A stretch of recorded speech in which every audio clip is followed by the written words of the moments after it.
And to our YouTube listeners and everybody out there, welcome to CSL Charlotte. We are the Mind, Body, Spirit Center. Today, our talk title is One Power, One Life. That song gets me going because we got to remember when we start right here and right now, just to take a second, we're going to take a short centering and relax our eyes before we're going to look into our lap. And then we're going to just have no distractions around us. And we're just going to breathe. Sometimes we forget that there is really one power. That's all it is. Only. And in those moments that we forget that, we don't always feel that we're a part of it. See, I love the lyrics because did you hear what he said? Once we close our eyes to see, when you really actually sit down with yourself, you start to see the differences were never meant to be separate. I was not, just because I'm Black, for whites, I'm not supposed to be turned away from. We're supposed to be one. Once you sit down and you reflect and that love comes through you, there is nothing you can do but understand that we are this one power. And we sit, when we do, to reflect and be with ourselves, and we feel that we are one with everybody. And I'm seeing that every single day. Oh my God. That one power goes by many names now. He says God, and this is true. It's called Spirit. Yes, it is. It's called Jesus, and many people. It's called Lord, in many people. It's even Buddha and Allah.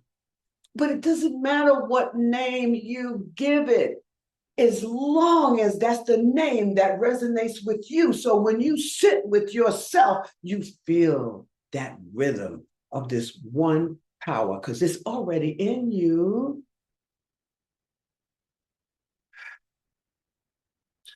So what we're sharing here today is something we value so deeply. And I simply allow anyone who feels fed by any of this information to support it. And because we're each unique, every one of us, and still we are all a part of this one power, one life. So wiggle your fingers and your toes, integrate your mind, your body, and your spirit, and all of that together. We cannot do this without the three of them connected. And just take a nice, calming breath to just plunge yourself straight into what I'm about to say. The music you just heard, One Power, that's not just a song, it's a frequency. And it's the frequency that we are moving into right now, today. There's only one power, one life, and it's showing up as me, you, Timmy P, Connie, Melissa, Alan, Horace, every last one of us. That's the one power, the one life before we even get started. And it's showing up as all of us here today. So much tension is what is being carried by people because it's coming from believing that we're separate from each other. As if I'm here and you're there, and all these little things that are happening is happening in pieces. But if it's a one big piece of glass and that glass is solid and each and every one of us is a grain of that glass, then how could there be pieces? That's the same thing that represents the one power, our oneness with spirit, or that one unit of life. But what if there are no separate pieces? Huh? What if every problem that we had is the one problem No, what if every problem we had is the one power all along, but it's just not in the way you might expect it. So every time you see a problem, it doesn't have to be, maybe there's a reason for us to have to do something with that. That's why the one power stays the way it is. And if that's true, then there is nothing outside of this one power. No problems, no happiness, no freedom, none of that. All of that is within the one power, the one life. There's not a person, there's not a moment. There's not even an experience that either one of us can have.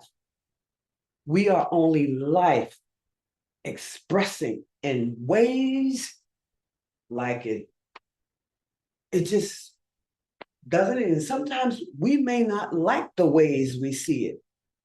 And sometimes we might like the ways we see it, but it's all one power. And still, all of it is within that one life. So now, I'm not trying to say that we should ignore all of our differences because I'm saying it's all one life, because you know what? Differences are real. They're colorful. They're necessary. They're a part of the big design for that big, beautiful glass. So the one power is one life. It's our oneness with spirit also. Our oneness with spirit is the one power and the one life. So let's get that out of the way so we know we're all talking about the same thing. So the one power says this is the one power speaking. Everything that happens is still me in another form. So I'm showing up here as Rosedale, and you're over there showing up as Alan, and everyone else is showing up as how they are. But it's still the one power showing up. There's only one power.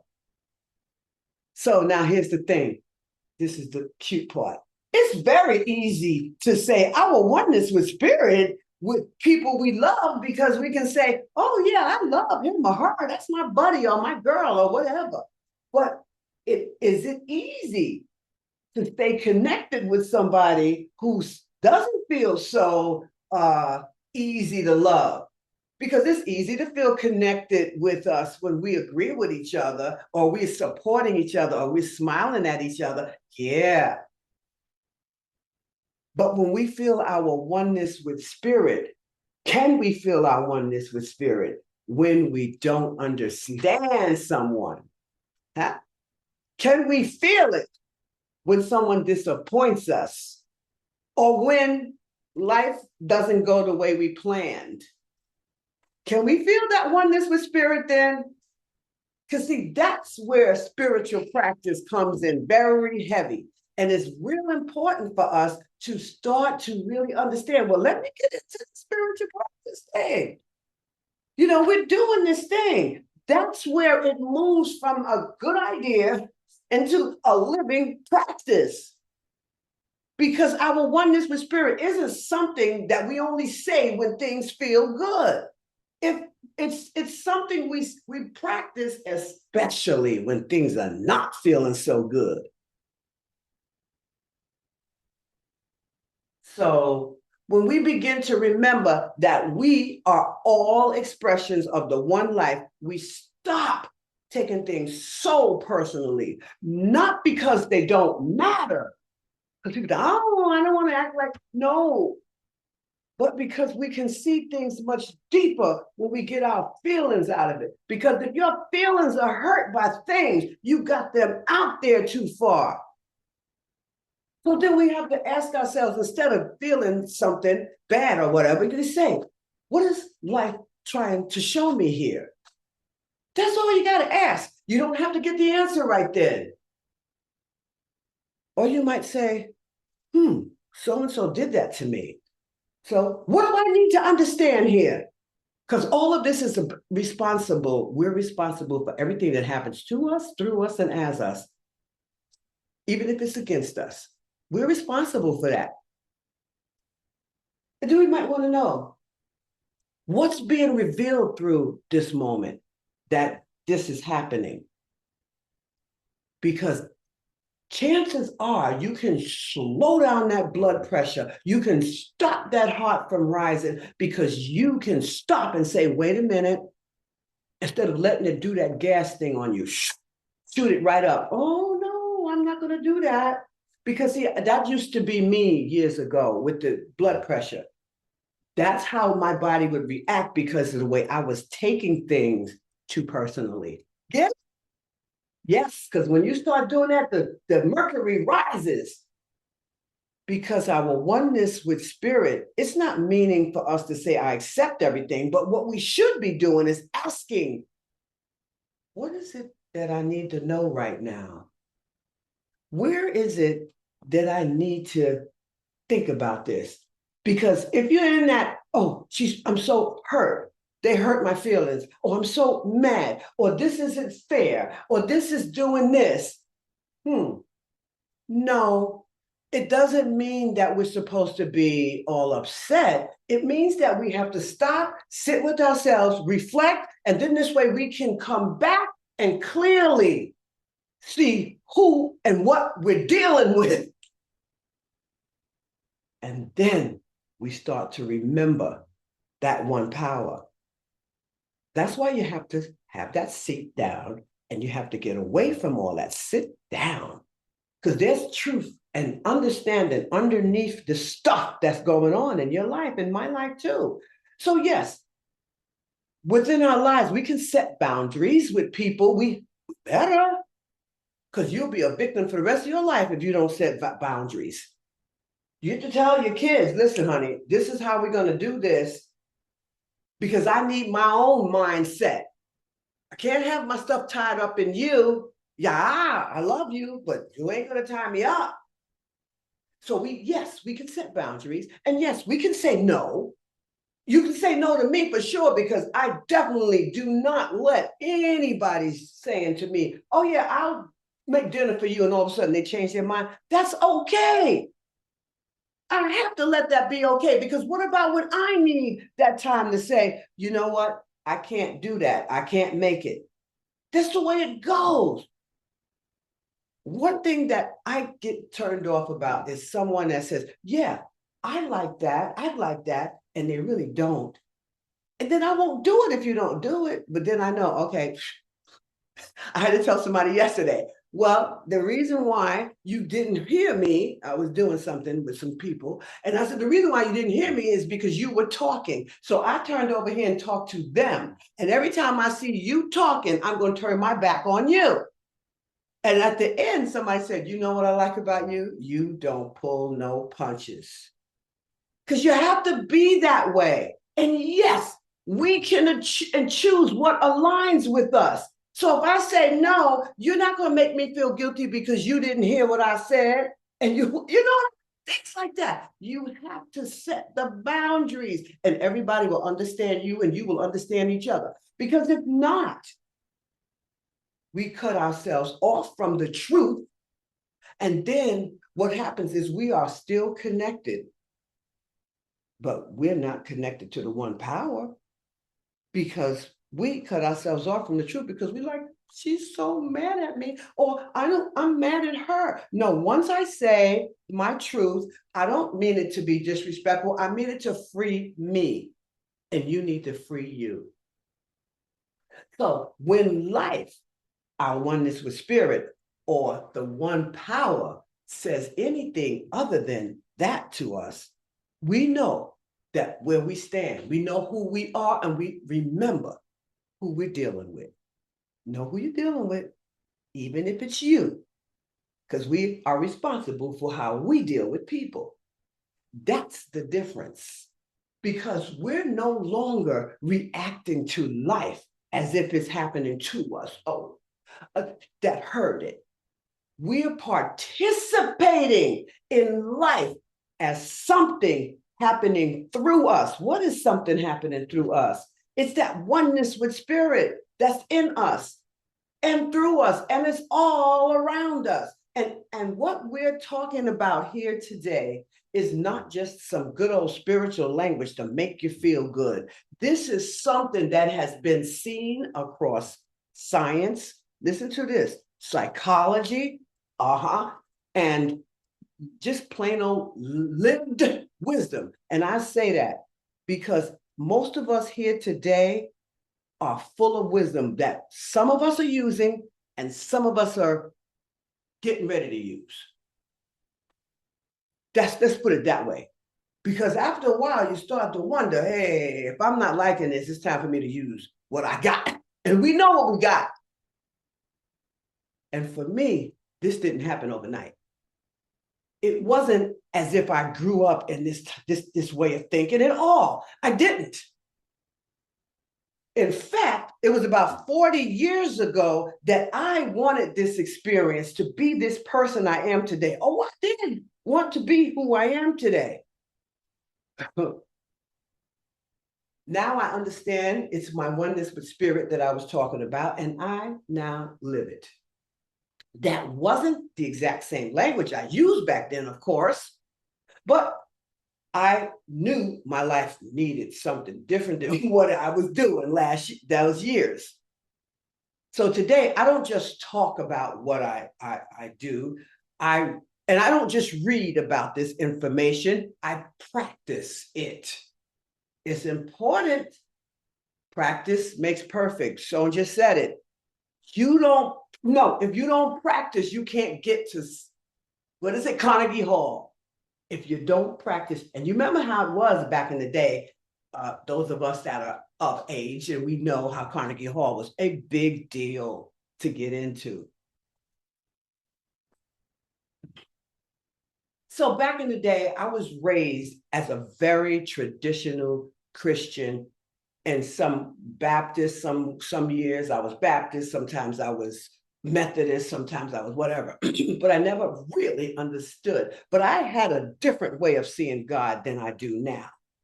See, God was a he then, and he was not heathen, he was a he at that time. And he was some he that was up there in the sky doling out wishes and, answers to questions. So I thought God was doing things to me instead of for me. And I was acting like a victim half the time because I was like, but why wouldn't God do this for me? And why, blah, blah, blah, blah. But when I understood that I was understanding my philosophy wrong or wasn't getting to my understanding, I began to learn this information, study it, and research, and I began to shift into a new experience. So my oneness with spirit is actually how I experience God now. So God is an experience. It's an energy. It's not a man waiting up there with this long white beard saying, you were naughty, you were nice. I understood that. But here, I'll be honest with you. It took some work for me. I went through I went through processes of retraining my whole awareness, who I am, where I'm going, and what I want to do. I had to be that. And then I had to let go of my old way of seeing and allowing myself to see in a different way. Here we go with that word difference. But something beautiful happened for me. I didn't lose anything. I didn't lose my faith. And I didn't go to hell, as so people would think, because I was not listening to their term, because as some people in the family go, oh, you going that way. No. But I kept doing my thing because I didn't lose any faith. All I did was deepen it. Even the things I had learned before as a child from Christianity, it opened me up in a new way to be looking at another side of the coin of how I can experience God instead of how I can be punished by God or whatever those things that was happening. But because now I don't look at God as a person outside of me. I experience God as a presence, an energy, and it lives in me and I live in it. And I like calling it a living frequency within me, and it's around me and all the people I'm moving around about in my life. Yeah, God is in everybody I'm dealing with. Yep. And God is not separate from us. We're all in that one power, which is God. Now, it's something I live in and something that lives in me. Now, if I keep saying that over and over and over, there's no way that something bad can happen to me where I can't recover. There's no way that something bad is going to happen to this country and we don't recover. But you got to have that faith instead of looking at that what's going on. Stop looking at what is, begin to see that differently. And when that shifts, something else shifts too. We drop the drama. We stop that because things stop happening. It's, you know what? It's not because things are no longer happening that we drop the drama. What's going on? It's because we stop meeting life the same way. Oh, he said that. Oh, she said that. Oh, no. No, we don't want to do that anymore. But now let me get back into the science part. Take Carl Jung, for example. Now, this person, this man, let me see, the 1600s or, no, 19, no, yes, the 1600s he lived. Now, Carl Jung was a major psychologist like Freud and all them. But to me, he sits right there on the top of my left side where I got all the great stuff coming into my mind. That man, what he did was he taught these people these practices that we teach still this day, and they worked. And when they see them work, that became law. And when that became law, almost everybody that got up off of it and did the work actually got the work done. He didn't say, well, the psyche is one thing and the divine is somewhere else out there far away. What he did was he showed us that the self, by all the practices and the researches that he did and the studies that he did with these people, he found that in the center of every human being was a divine self. And let me tell you something, it is not something we had to earn. It is something that was already present in us and already whole within us, and it's not going anywhere. There's nothing going to leave you, and there's nothing going to come here and save you. Only you are going to do that. And he spoke about what he called this thing called this collective consciousness that I was just talking about as an example when I said that everybody's all upset thinking that this president is going to ruin the lives of all of us. Your life is only going to be what you say it's going to be. So if you think that we're going to ball up and just thrown off the planet, you got to start thinking some other way. Okay? Let what's going on out there go. Because let me tell you about this collective consciousness that Carl Jung had been talking about for many, many years and how we picked up on it.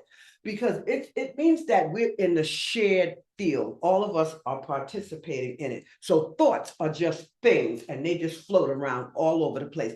Anywhere, at any given time, you can get a thought. It's not all your thoughts. It's not all coming from you. But in my language, listening to Carl Jung, I learned this. That's our oneness with spirit, which is the one power and the one life. That is what shows up through the mind, body, spirit integration. When I said we need all three of them together, because that's how we can really think this thing through. But we don't want to just think it through, right? No, we want to sit, reflect, and when we hear something, we want to get up and do it. See, here's the thing. What I know for a fact is that we can sit there and play that we're victims and things or feel bad, but we got to remember, we're not isolated thinkers. You can feel bad that someone said something to you, but that person is probably gone 5 hours later, ain't even thinking about you, but you are sitting there soaking in it, right? That's not what the one power and the one life means for you. It's not going to do that. It's not here to destroy you ever. There's no God, any loving God, going to kill you or destroy you. But when you really actually sit down, guys, and get into this science and actually come to the classes and everything like that, you're going to hear the whispers that science is putting out there for you. In other words, what we're calling our oneness with spirit, science is agreeing to that same thing, but they're just using different language. Psychology is using it, different language. Thich Nhat Hanh, he's a Zen master. He uses it in a different language. He keeps it very simple. He did his studies with all his people as well, and came up with a word called interbeing. Interbeing means nothing exists by itself. Everything exists with everything else in this world, in this planet, in the way it is. You can't have a cloud without the beach. You can't have a cloud without the ocean. Okay, for example, you can't have a flower without the sun. You can't even have a you without a mother and a father and everything else that helps you move basically in your being, that supports you. Nobody, nothing, anything can exist without nothing else.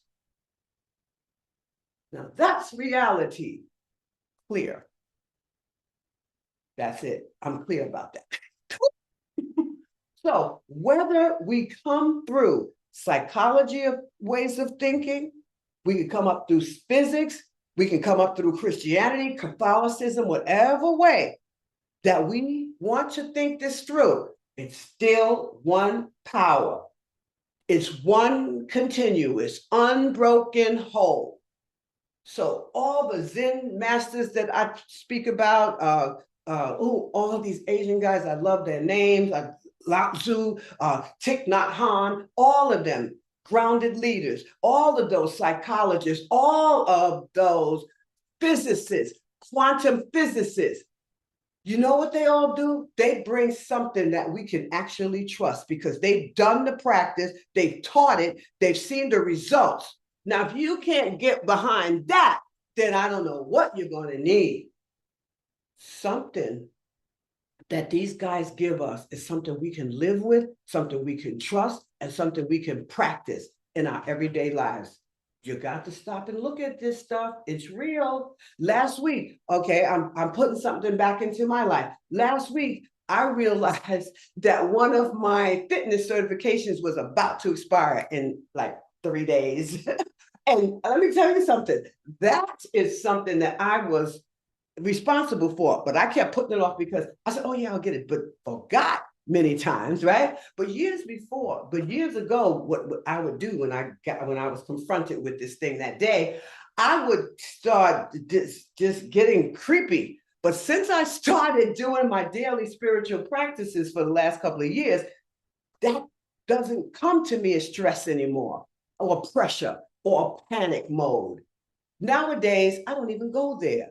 So I just said, well, it was like 3 or 4 days before. I mean, I know it's going to get done by April 18th, which was last Saturday. But because I kept sitting with myself and not worried about it, but I was also present, I realized that there was responsibility, but it wasn't me doing wishful thinking, going, I hope this happens. No, I did not use my body energy for that. You know how you do that and your heart starts getting all, no. It was a quiet knowing. Now, here's the part I love about all of this Rosedale today. I don't just sit still and wait for something to fall out of the sky or somebody to come knock on my door and say, oh, here's what you need. But I kept living though.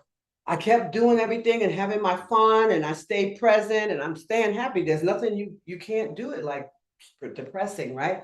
And then at just the right moment, I'm sitting there going on, knowing what I needed, but I'm not worried about it. But here, when I realized that what happened, always this happens at the right moment, not too early, not too late, I get an insight. So I got this insight that day. It said, call Rhonda. Now, here's what I knew I was up against. I had a last minute class I had to go find, first of all, in South Carolina. And then I had to take this class either online or sit up in the room with them and then pass a 100-question exam. So I knew with that, but I had to do it for me in less than 24 hours. Now, 40 years ago, my old way of thinking, I'm just going to be real with you, would have said, that is too much. That's not realistic. But something deeper inside me, my oneness with spirit, said, go. So I reached out Because the minute once you say to yourself, I want this to happen, and you get the thought or insight to go do something and you don't do it, then that's part of the problem would be me if I didn't call her. So once I said, you got to go for it, I called Rhonda. I said, okay, she gave me everything I needed to know about South Carolina's do. And from Friday night to Saturday afternoon, I was in it. I was studying, I was listening, watching videos. And what I learned throughout the whole process of what was going on, I was so calm. I was actually reviewing and reconnecting with things I had already known, because so many years, that's all I do is want to know more and more about the body. And that's the mostly part about it. And about 4 p.m. that afternoon, from Friday night to Saturday, I was done before the deadline. So, but here's the thing. This is why all of this matters. It's not because I got it done. It's how it got done and how I allowed it to get done.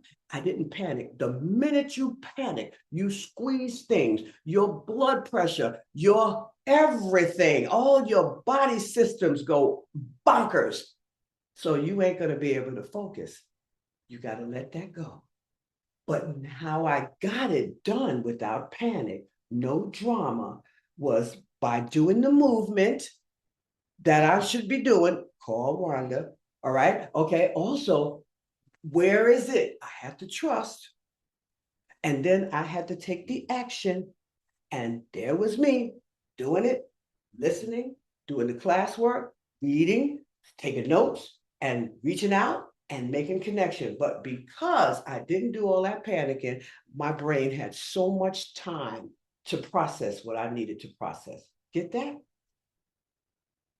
It all moved together as one seamless experience. Every one of my experiences in the last so many years, like 10 years maybe, have come into moving together with ease and grace, seamless.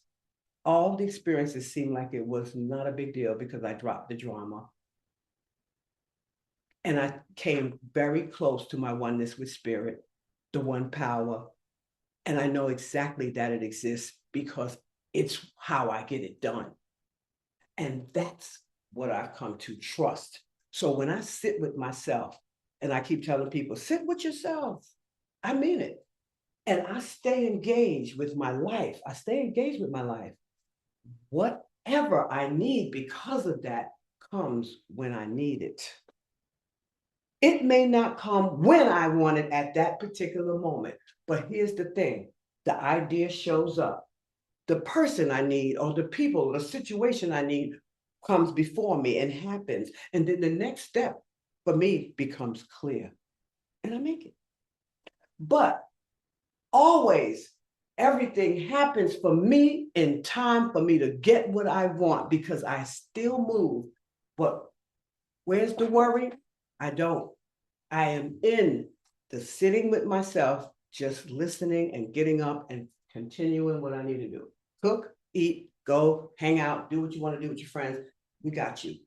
When you come back and when you're open, I'm going to give you the answer. So if we stop trying to control everything outside of us and begin to live from our oneness with spirit, life is not something we have to wrestle with, and be fighting with. It's something we move with.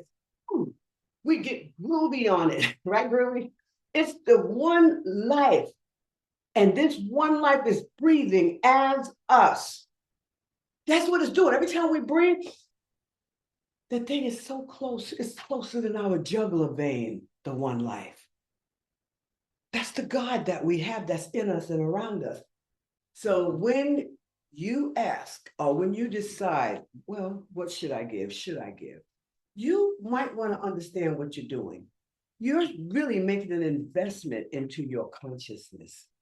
You're not just making a donation and you're saying to yourself, oh, what you're actually investing in the truth of who you are. And you also have the power to change your world. So you're invested in how the one power, the one life awakens you as the truth of who you are. But I personally am not speaking from a book about all of this. I'm speaking from my own life. where how I live it, and I am the one power and the one life, and I am in it, and it's in me. So you get to know that, and then your strength comes in as you do your investments of the one power, one spirit, and that's how we keep ourselves afloat to be able to keep everything going in continuous fashion. So as you soften and you let your money circulate through, you begin to feel the same flow moving through your life.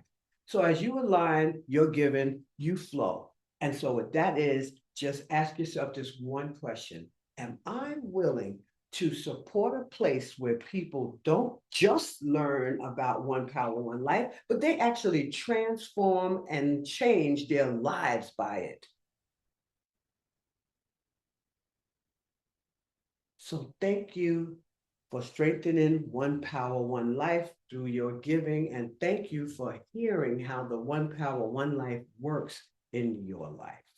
So as we just go ahead and close out and wrap up our time today, remember to understand that you are in the one power and one life, and it is in you. Start that one power, one life sit downs often and accept change and be willing to sit with yourself. The more consistently you sit, the easier it is for the one power, one life, your oneness with spirit and you to connect, for you to hear. Remember, the universe is always, always supporting you in your journey. So until we meet again, let's remember the one power, one life, and watch who you are becoming and who you are. And so it is.